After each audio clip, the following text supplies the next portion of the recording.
It's official. The King is a Laker. LeBron signed his new 4-year, $153 million contract with LA Monday. His agency, Clutch Sports, posting this picture with LeBron seated alongside his agent, Rich Paul, there on the left, and Lakers GM Rob Pelinka, who used to be the agent for Kobe Bryant, because when it comes to LeBron, it always comes back to Kobe, right?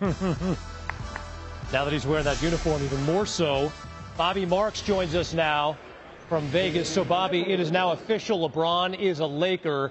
You've seen some of their young talent up close this week.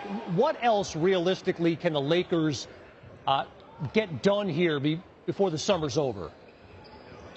Well, they still have some work to do here, and I think when you look at their bench, how can you add another shooter, possibly a Wayne Ellington or a Jamal Crawford? The interesting part is going to be they've got $5.5 million in cap space right now. How do they time the signing of Lance Stevenson? I'm told that Stevenson will sign tomorrow, and what will happen is that cap space will go away, and then they'll be left with the $4.4 million room mid-level exception. So they still have a little bit of money to go out and get a shooter, but they still need some help on that bench here. Well, let's talk about the Rockets here and keep it in the West for a minute, Bobby. The Rocket team that came so close to a trip to the NBA Finals. Clint Capella played a major role there.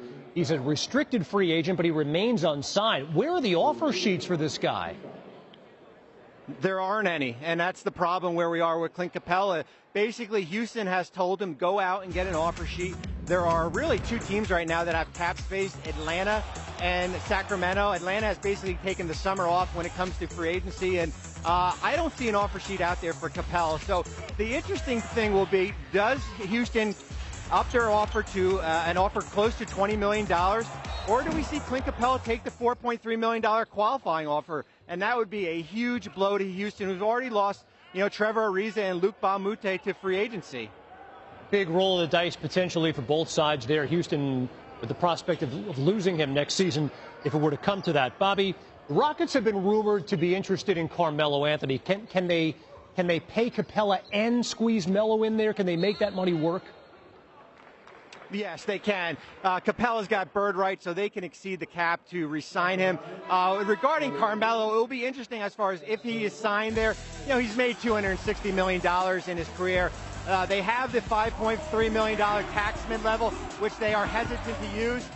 If Anthony is signed there, I could see him going in there for the $2.4 million veteran exception. So it comes down to cost, though. Will ownership willing to pay a luxury tax there in Houston?